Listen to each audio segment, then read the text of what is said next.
Hello and welcome to the Irish History Boys podcast. I'm Tim McGarry, joined by my excellent and very erudite colleague, Cormac Moore. Oh, you see, you didn't even call yourself Dr. Cormac Moore. I never do call myself, you know. You are Doctor. He's the expert. I'm kind of the keen amateur. This week, ladies and gentlemen, we're discussing football. I'm a football fan. Did you know that the oldest club in Ireland is Cliftonville Football Club? Yeah, the team does go on about that a lot. I do. I go on about that a lot. 1879. But football has always been controversial, and people say politics and sport shouldn't mix. They mix very well. Yeah, in Ireland. Sport and politics are always intertwined. So this episode, we're going to talk about football and the Troubles. 50 years ago, in 1975, England were deciding whether to come to Northern Ireland or not. There had been 10 home matches of Northern Ireland played outside of Northern Ireland during the Troubles. And England, Wales and Scotland were deciding whether they should come back and play those home games in Belfast. But there's always been controversy about football and the division between their two leagues in Ireland. There are two Irish. I think you read my book, The Irish Soccer Split, have you? I wouldn't go that far.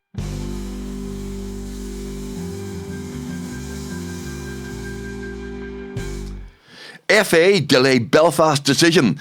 England's possible return to Belfast for a home international against Northern Ireland still hangs in the balance.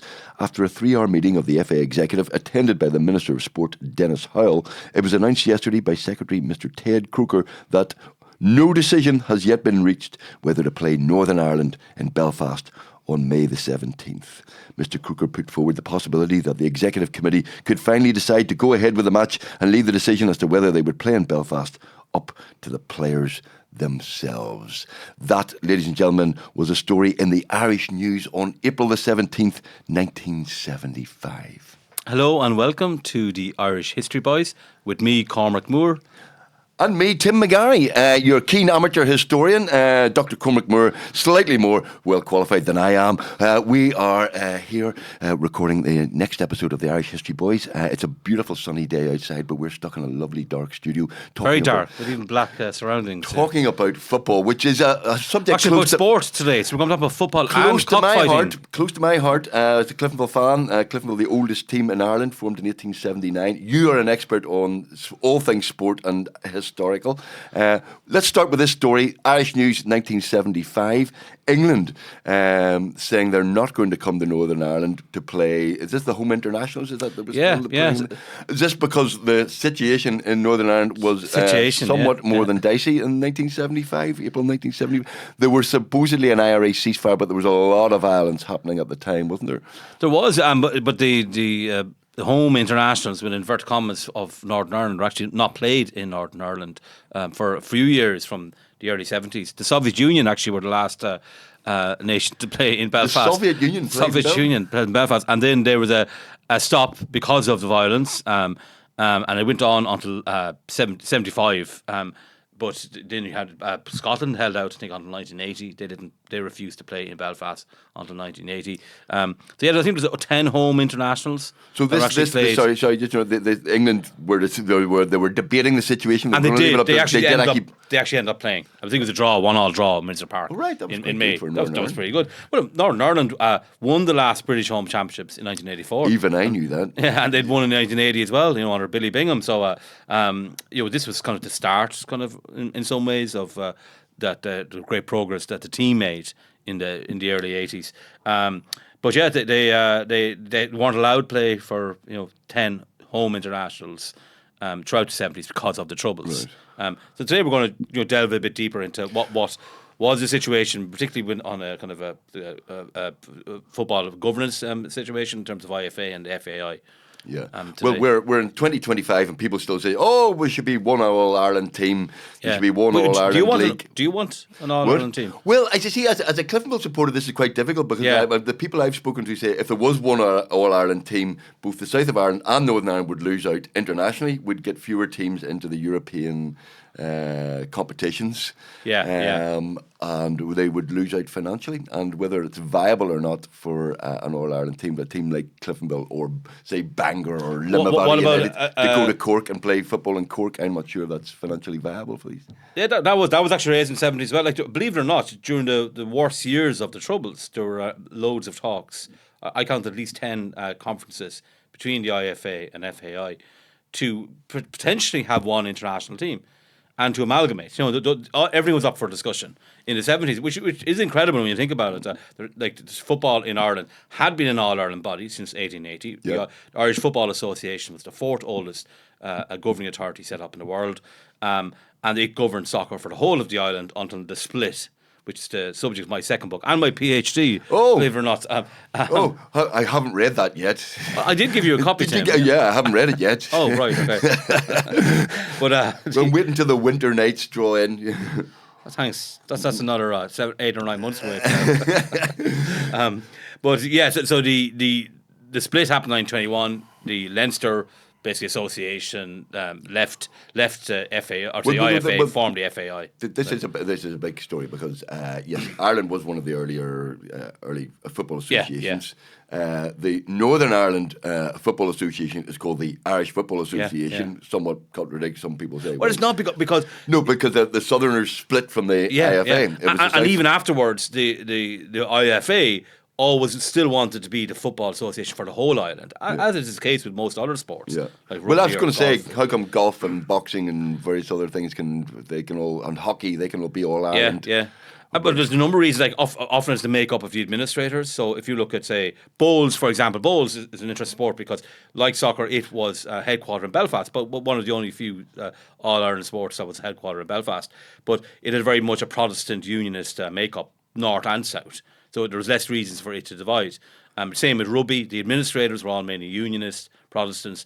So there was less reasons to divide, and like other sorts as well. But the biggest reasons, as my studies would show, is that it was for internal reasons that football split. Right. Because Dublin felt it wasn't getting a fair crack at the whip. Dublin was only chosen 6 out of 48 times as a venue for home internationals. Most of the players were selected were from either Ulster or English or Scottish-based teams, not Dublin-based teams. Even when Dublin teams like Shelbourne and Bohemians doing well, they still weren't getting enough selections to satisfy the people in Leinster. And then, why was that? Was that for sectarian reasons, or was that just for practical reasons, or why were the Belfast selectors picking? Because who selects the players? It wasn't a manager; it was an international selection committee, and there was only ever one person from Leinster on it. So it's often bias based on your local clubs, your local hinterland. So it's like, and then the IFA Council, all those subcommittees, including the International Selection Committee, were all dominated by people from Antrim, essentially, and they basically were biased, should we say, But towards. was it not the case that, I mean, soccer is mainly an urban sport? Belfast was a big city. Down south, you had the competition, obviously, from the GAA, which was massive.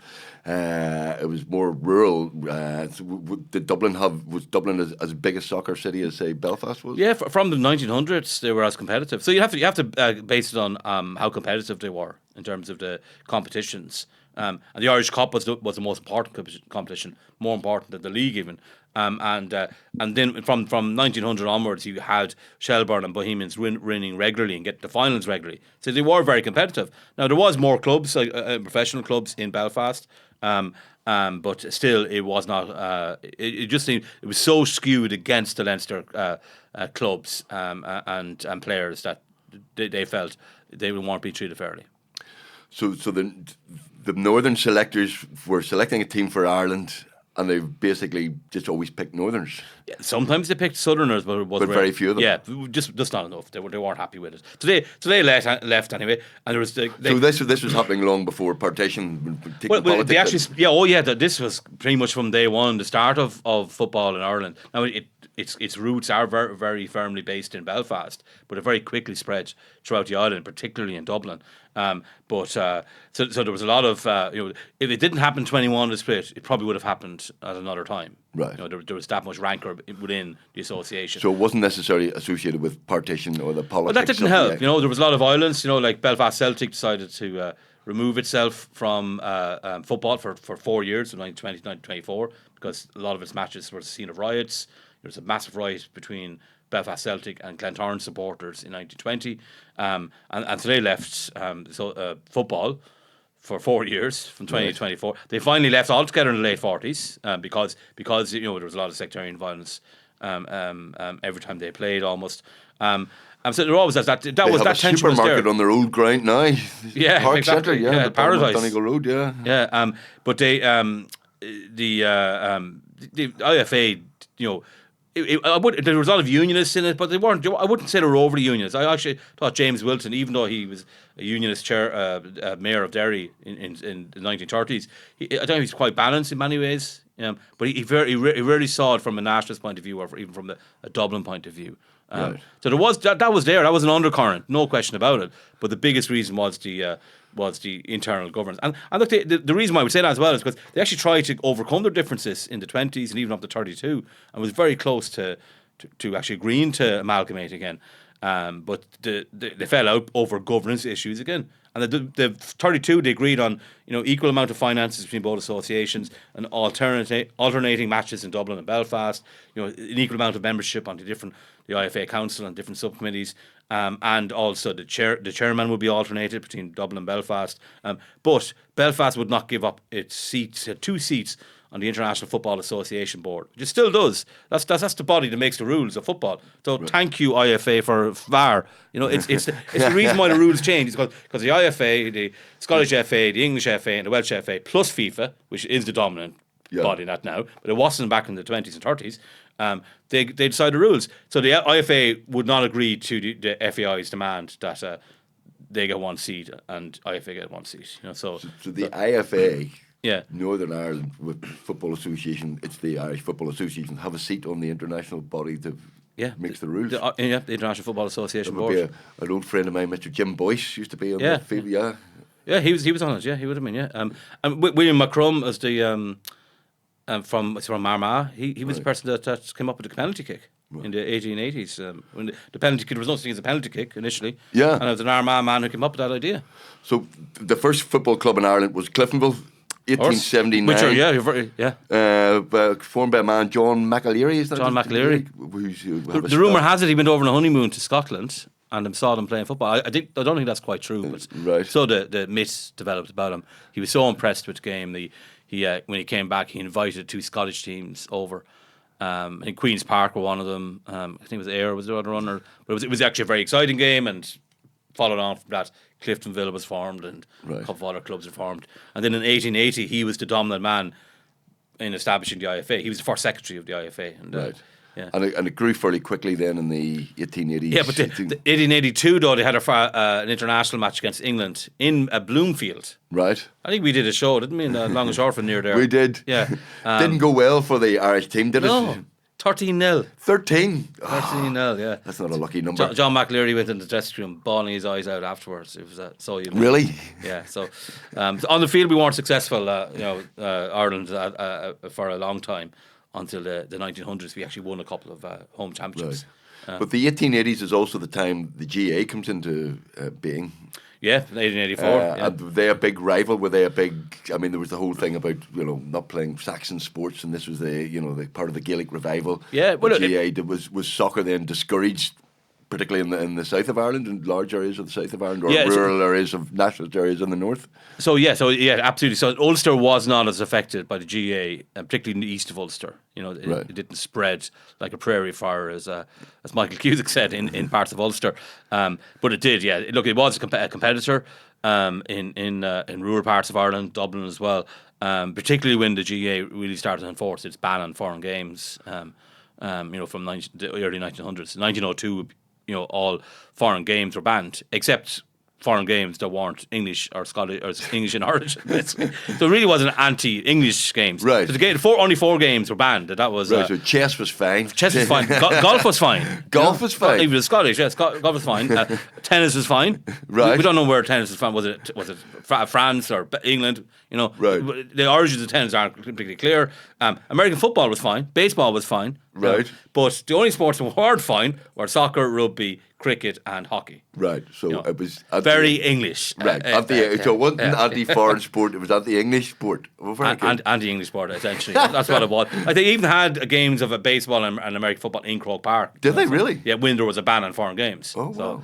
Yeah, so it was definitely very anti-English, anti-Anglo sports, right. I would say, move. And sport, it was saw as competitors and threats. So yeah, of course. The famous story, don't you, about Croke Park? And when did they first allow England to play rugby? Remember in 07 was it? 07. 07. Yeah. There was a famous protest outside by dissident Republicans Yeah, including I one can't guy. remember that. No, you know, I can't there was remember the that, famous protest outside. I remember the game very well. It was a very emotional game. You know? England were playing at Croke Park. And we give them a hiding as well. We'll talk about how Croke Park and all that, but there was a dissident Republican protest, including one fella standing with a placard saying, "Say no to foreign sports," and he was wearing a Celtic top. Yeah. Glasgow Celtic top, yes!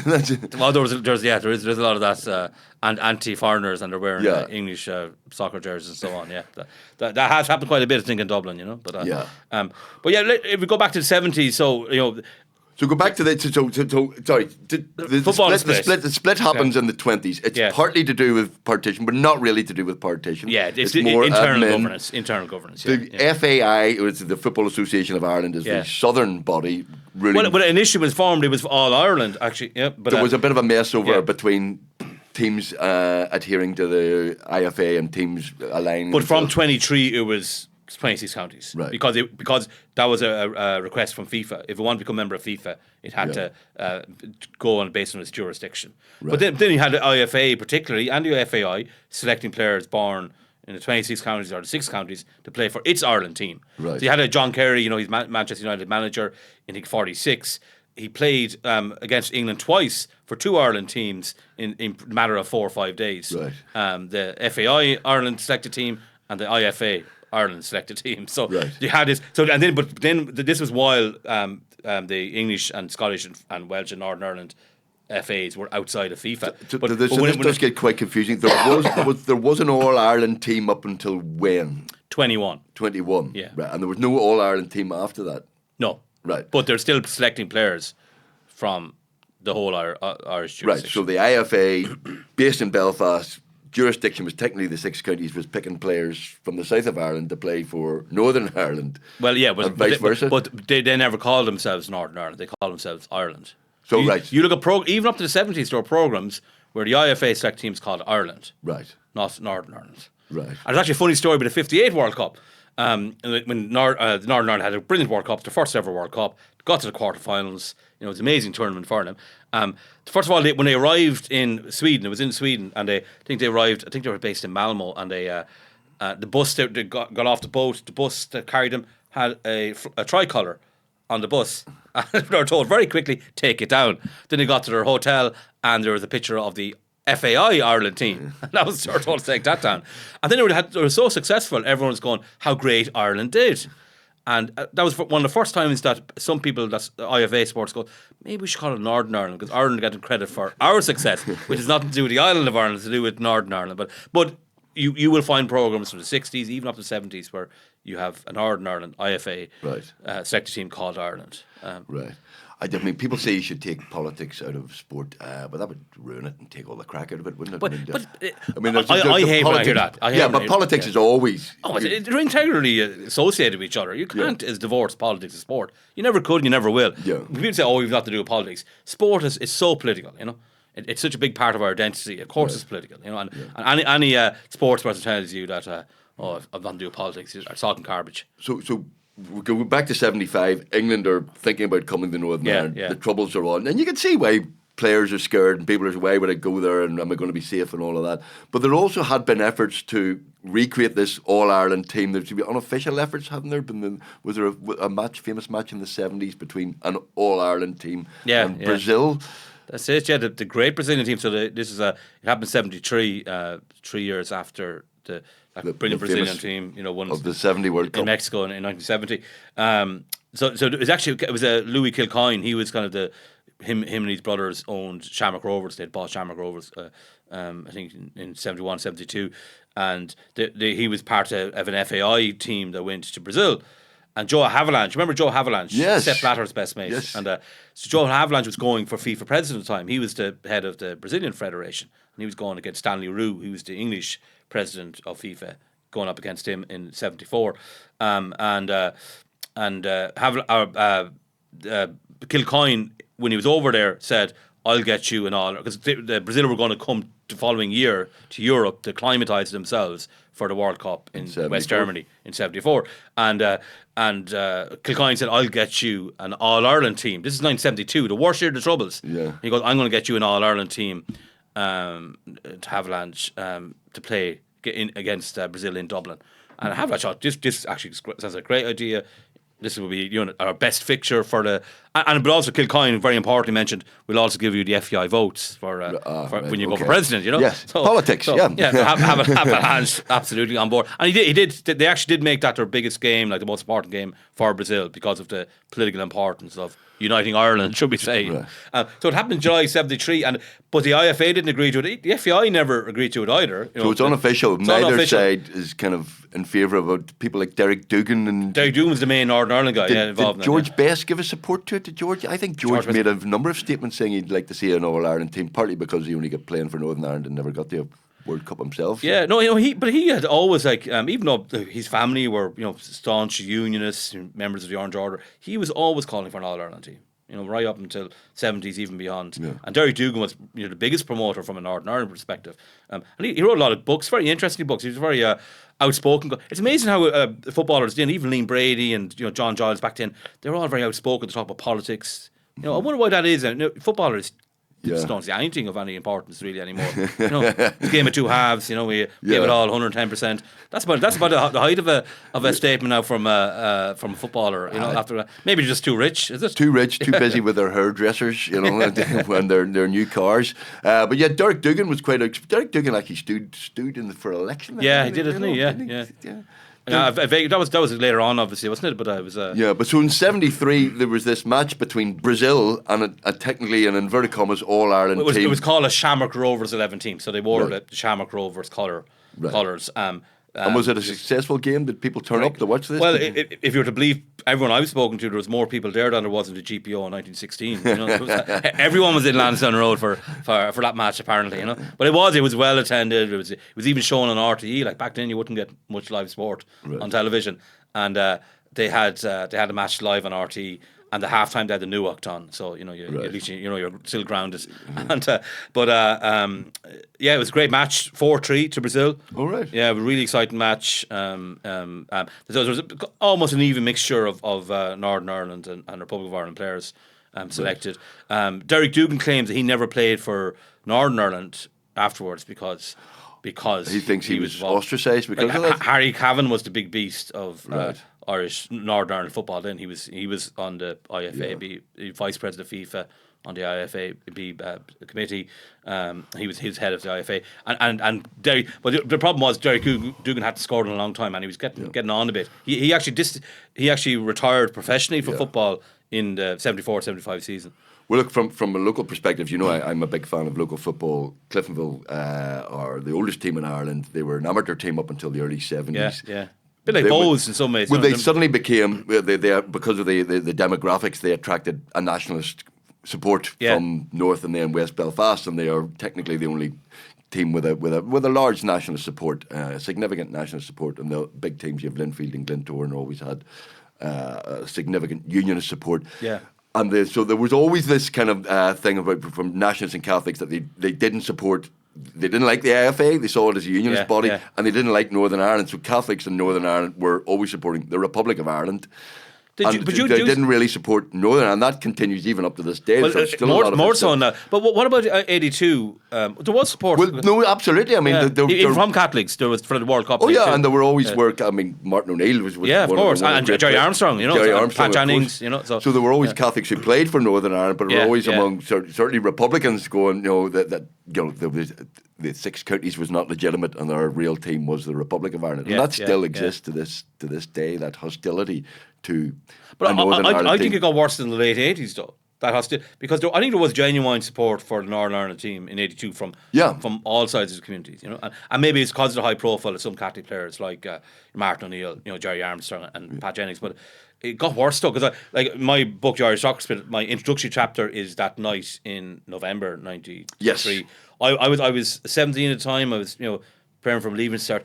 I could still remember that evening so rawly. It was just the bitterness was just. This is horrendous. Republic of Ireland versus Northern Ireland. Yeah. The Republic of Ireland looked to qualify for the World Cup in November 1993. Billy Bingham's last game. 1983, just a few weeks after the Shankill bomb and after Greystale, and the atmosphere was vicious, poisonous.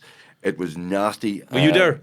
I wasn't there. No. But there's a very famous play by Mary Jones written about it in Night November, which is about how the section of the crowd were shouting "trick or treat" at me, which is what the UFF terrorists had shouted when they killed people in Greysteel, and it was a nasty, nasty atmosphere. And she wrote this play on the back of it, and I think that was a low point. Yeah, it definitely was. Yeah, there are some people who would say, "Well, hang on a second, it wasn't Billy Bingham's last game and stuff like that, and tensions were heightened that way." But there was certainly a nasty. Well, he didn't help, I don't think. He was accused by one journalist of orchestrating the crowd. Well, some people say he whipped it up a bit. Certainly he was his last game, and he wouldn't have minded seeing the Republic of Ireland not get to the World Cup. I get that. That's fine. Yeah. Yeah. But he probably should have been aware that this was more than about football. That atmosphere that night. Yeah. It was. I mean, Fintan O'Toole actually wrote a good article about that. He actually was in the crowd, but he didn't want to open his mouth because of his Fenian voice. Well, we've all been in football crowds. I've been in football crowds where people near to me are saying things that I absolutely abhor and don't support in any shape, form, or description. So there was a lot of people at that match who weren't sectarian and nasty as well. We need to say that as well, because football. People get tarred with the same brush all the time. Yeah, of course. Which is slightly unfair. But we're moving slightly. So the 90s, that was a slightly pivotal moment. The relations have now vastly improved. The local game here has improved in terms of standard, in terms of money and things like that. There's some talk now of All Ireland leagues, because the League of Ireland is doing quite well. Northern Ireland Football League is doing quite well. Do you think it'll come about? Do you think it'll ever be? I don't know. The fact that there were talks in the 70s during the height of troubles would give you. There was after the Shamrock Rovers 11 against the Brazil game. There was 10 conferences, like 3 or 4 in late 73, early 74, and then 78 to 80. And even Harry Cavan, who was seen as the biggest opponent, he said it was nonsensical to have 2 teams on this Ireland. But to think we're going to win a World Cup, you're living in Cloud Cuckoo land, But there still was a hope there. So I think there, the biggest problem now for football and both, the local game is doing great, which is fantastic to see. You see the crowds in Aviva for Shamrock Rovers against Bohemians, like over 30,000. Early league fixtures. It's fantastic to see. Yeah. But the standard internationally. I noticed you missed out Cliftonville versus Glentoran there. How many was it? 15,000. That's very good. Yeah. And Cliftonville won, didn't they? They did. Funny, yeah. And the Irish Cup in May 4th, 2024. Yeah. I was actually I'm editing the Atlas of Irish Sport, which is due out sometime in the future, and I was over in Cliftonville ground taking a picture of John McAleary. John McAleary, he's but the only picture of him available is actually in the stands of Cliftonville. But I think because the international teams are not going to do well internationally for a very long time, we might get the European Championships because so many teams get into it now, but we're not going to get to many World Cups, and that might see an approach to say, look, if you want to have a chance of qualifying for the World Cup, and the World Cup's going to change as well. It's going to become more bigger. It's going to become more favourable to continents it has been unfavourable towards. It's been dominated by Europe and South America for decades and decades. But you're going to have Asia and you're going to have Africa and other parts of the world who want their fair share of the pie, and they're perfectly entitled to that. So that's going to make less availability for European teams. And so therefore Ireland and Northern Ireland will find it more and more difficult to qualify. And when we were the period we're talking about, the 70s, 80s, it was like the Irish players were playing. If you take, say, Arsenal, for example, late 70s, you had 6 Irish players playing in the same team, 3 from the north, 3 from the south. And Arsenal were a big team back then as well. Say Man United, Liverpool, Everton always had a huge amount of Irish players from both sides of the island. What do you see now? You obviously see Conor Bradley, from getting into Liverpool.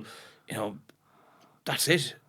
Yeah. And that's not going to change overnight. The Premier League is an international league, a truly world league now. It wasn't back in the 70s, 80s. Well, funny, I was told by somebody high up in local football that Brexit was one of the best things that happened to local football because British visas. English teams were now coming to Northern Ireland to take players from Northern Ireland because it was far harder to get them from Europe because of Brexit. Yeah, the South actually has players have had to stay home because they have to get a visa as well. So.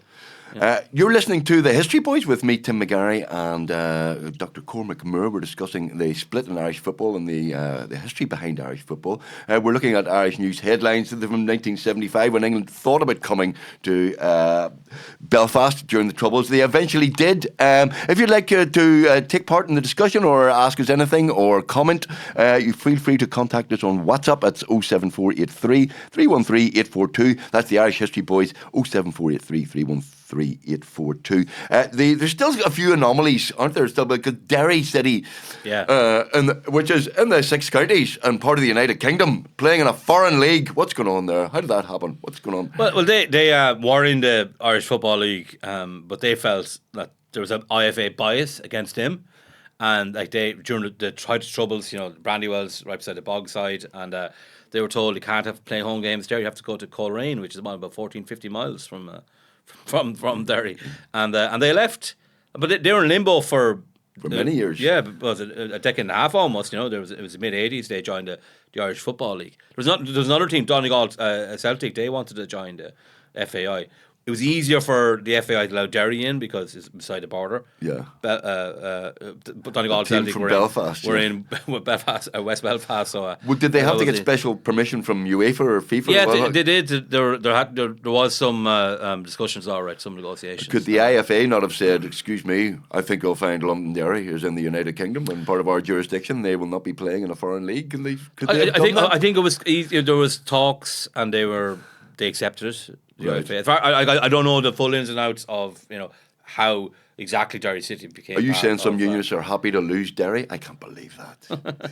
They were certainly more than 925, but let's not talk about the boundary commission just yet.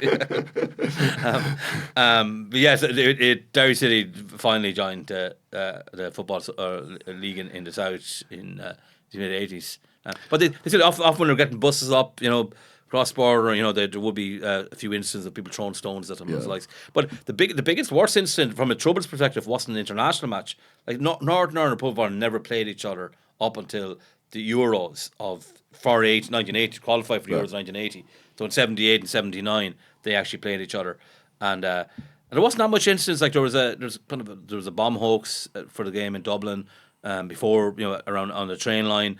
There was Jerry Daly from the Republic. He got a kind of serious gash to the back of his head. Someone threw a sharp object on him. He had to go off injured in the game in Belfast. But the worst game was after Mountbatten and Warrenpoint. 1979. 79, August 1979, when Linfield came to Oriel Park in Dundalk for yes, European qualifier. Yes, I remember that because we did a show called Pop Goes Northern Ireland, and there's running battles in Dundalk between when the match is being played. You can see like literally huge riots happening on the terraces while the match is being played. And the guards, because Linfield fans were seen as the biggest perpetrators of the riots, and when they went down to take seen by whom? by UEFA. Yeah. So like the return fixture was meant to be in Windsor Park, and it had to be played in Haarlem, in the Netherlands. Right. So that was the home, and Dundalk actually won the fixture, the two ties. But yeah, it was a very, very nasty riot. A lot of people got injured, like a lot of damage to property. When the game was finished up, the Linfield fans were causing havoc, breaking every window they could see, and then the local fans were breaking every window of the Linfield buses as well. So yeah. Well, I mean, I experienced a bit of that as a Cliftonville fan during the 70s and 80s. There was quite a lot of that, and there was one horrible incident where a pipe bomb was thrown at Cliftonville fans at Windsor Park one time. Yeah. You were there?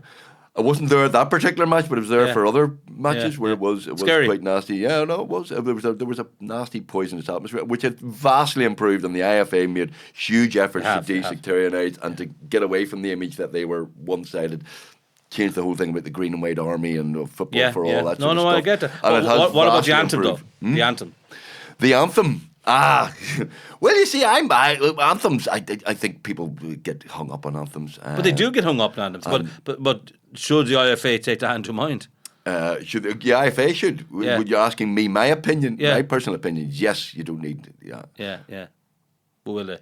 Because like Scottish FA or Welsh FA don't have God Save the King, as their national anthem. I think it would actually. You were saying a lot of nationals still do, have their allegiance towards the Republic. I think if that's part of it, and that's kind of. And I think if the IFA were to have a more neutral anthem, it would help to entice more nationals to support. As long as it's not Ireland's call, which is awful. Yeah, it is an awful. Should be banned. It's an awful anthem. Well, look, we like talking about sport, from the sublime to the ridiculous. Yeah, so another sport. Is it Another a sport? This is from the Irish News in April the 14th, 1925. Now, this is a story that would warm the cockles of your heart. The headline is, "Cockfighters outwitted by two police forces." Now, ladies and gentlemen, cockfighting. Just to be clear, Cormac Moore and I do not approve of cockfighting or birds kicking or pecking each other to whatever. To death. Yeah, well, yeah.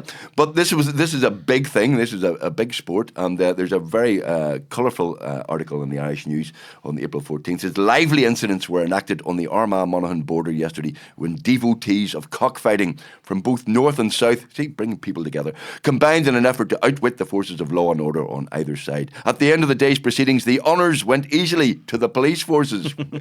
And this is something that we wouldn't get away with this nonsense today in the Irish News. "There's something really wonderful," it said, "about the secrecy observed prior to a cockfight. Nobody admits to knowing anything about it, yet thousands assemble from different parts when one takes place.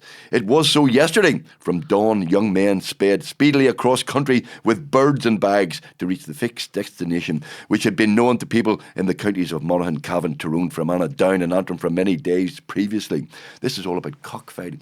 And this is great to see cross-border cooperation in 1925. I'm not sure this is the type of cross-border cooperation we would all approve of. But it was often unions and nationalists in coots together. Yeah. That would have enjoyed cockfighting, and it was all over the island of Ireland. Obviously the counties mentioned here are more border counties, but go as far away as Kerry and Cork and so on would come up around the border, because the border was actually, even though it was a nuisance for most reasons, it actually would serve its purposes for illegal activity. Yes, like smuggling and cockfighting. So if you had a problem with Gardaí on the southern side of the border, you'd scramble over to the northern side and hope that there wasn't any RUC or specialists waiting for you on that side, and then you can continue on with your fight, basically. And that happened a lot. There was loads of incidents of cockfighting happening along the border, and where they could actually, pick up the two fighters and then continue on, run across the border. Yeah. Well, this appears to have happened this very day in April 1925. Yeah.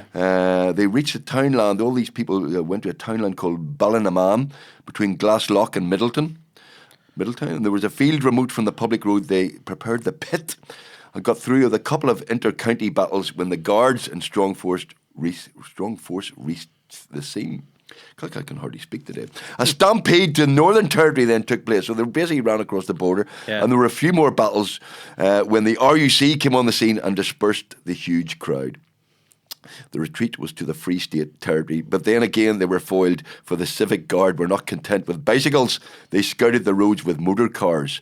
Within reasonable distance of the place, they had begun the chase, and those out for the peculiar day's, inverted commas, sport, close inverted commas, had to abandon at dusk and be satisfied with the bringing off two battles on either side of the border. Isn't that great? So they basically started down south, they were chased across the border, then the RUC found them, they chased them back across the border. That seems to be unusual. I've seen other incidents where there was no police force on the other side of the border, so they could continue on. So that's why they did it. They actually had so many fights on the border, literally right beside the border. So you've got Glaslock here in Middleton, Glaslock in Monaghan, Middleton in Armagh, and it's very close. So you can actually get up and run across the border. That's why they did it there. There was so many cockfights around the border at this time, and most of the times there wasn't two police forces. There weren't two police. No, so you. Well, I was going to say, does this prove that there was cooperation between the RUC and the guards? In some cases there wasn't. It was, and some cases there wasn't. So more I would say in more cases there wasn't cooperation. Right. That cockfights would have been able to continue on the other side of the border if it had been stopped on the. Right. Does this imply, I mean, we're going to be talking later in another episode about a boundary commission, which apparently you know something about, but does this imply that the border was accepted very early on, and it was kind of fixed very early on, and people just kind of went, well, it's there, and that's there's the Northern Ireland, there's the South of Ireland, and that's it. It's a good point. Accepted. But because there's such a time lapse between the partition of Ireland and the kind of decision or the shelving of the boundary commission report over 4 years, that it kind of became permanent in many people's lives. And the biggest reason, and we're definitely going to be talking about this in future episodes, is the biggest reason for that was the introduction of customs barriers by the Free State government in April 1923. Well, that made a hard border. Remember the hard border we were all talking about in 2016? And onwards. Well, I know something about this, but that did surprise me when I read about the Boundary Commission, that it was the South who said, right, we're putting up customs borders here. We're making it a hard border. We're accepting the 6 counties. Well, they never said they were accepting it, but they well, if you put up a border post, you're more or less accepting. How can you not accept it if you put up a border post? No, look, it is a good point. I think it was a terrible decision, but they did it for other reasons. They did it because they wanted financial independence from the UK. And they were skint, after the Civil War, they were broke. But at the time, in 23, you get a government would generate more income from customs and excise than they would from income tax. Right. So it was a big revenue earner for tariffs. Remember those? Not the beautiful word tariffs. That was a big debate all over the world at the time: protectionism versus free trade, and there was definitely a leaning towards protectionism at that juncture. So the Free State government felt. But beforehand, basically, the British Treasury ran the funds for Ireland, and they allowed North and South to get whatever funds they believed they were entitled to, and they were very skewed against Ireland. They were both the unions would admit that as well, that the British Treasury were not favourable towards Ireland, and they overtaxed Ireland. And they didn't give them the revenue they were due either. So it was a big push for Sinn Féin during the struggle for independence to get financial freedom as well. Because if you don't have financial freedom, are you really free? Yeah. So this is a big deal. So if you have financial freedom, you have to have boundaries. You have to have borders. So it was very straightforward to have a border around the coastlines and the ports and all of that. But it wasn't so with this porous land border that wasn't decided even at that stage in 23. And they felt they had no other choice but to put up customs posts and boundaries because they wanted financial independence and they wanted to earn revenue for their coffers. And they also felt that this would economically push Northern Ireland into United Ireland. There was very, very naive thinking. Like Northern Ireland always was more aligned on east-west trade than north-south trade. Northern Ireland did not want customs barriers. In fact, James Craig said that it was actually the South who introduced partition, not the North, by this measure. But they were always the South naively believed that the businessmen, the hard-headed Ulster businessman, would basically force Craig and his mates to actually join an economic union and therefore get political union. Very naive. It didn't go that way at all. But so then you have things like illegal activity happening, like cockfighting, and obviously smuggling becomes its own industry after the hard border is created. Yeah. For the avoidance of doubt, ladies and gentlemen, neither Cormac Moore nor I are in favour of cockfighting. Just whether we should. I think we should mention that. It is very popular absolutely, Tim. In 1925, and there were literally hundreds and hundreds of people doing this. I mean, it was a big. And that was very funny what the Irish News was saying. Like, even though nobody claims to know anything about it, it still happened to manage to end up in the same place at the same time. So the Irish News is not quite giving it a nod and a wink, but it's kind of going, "Well done, lads. Hard luck and not getting your." It's a bit like smuggling. Smuggling was a crime, but yes, it's kind of an acceptable crime, wasn't it? Like people just go, find it very funny what the measures people took to avoid paying tariffs. Yeah. Well, listen, thank you very much, Cormac. I enjoyed that. I enjoyed a bit of cockfighting and the story of the split in Irish football. Yeah. This is the Irish History Boys. We'll be back next week. In the meantime, thank you for listening.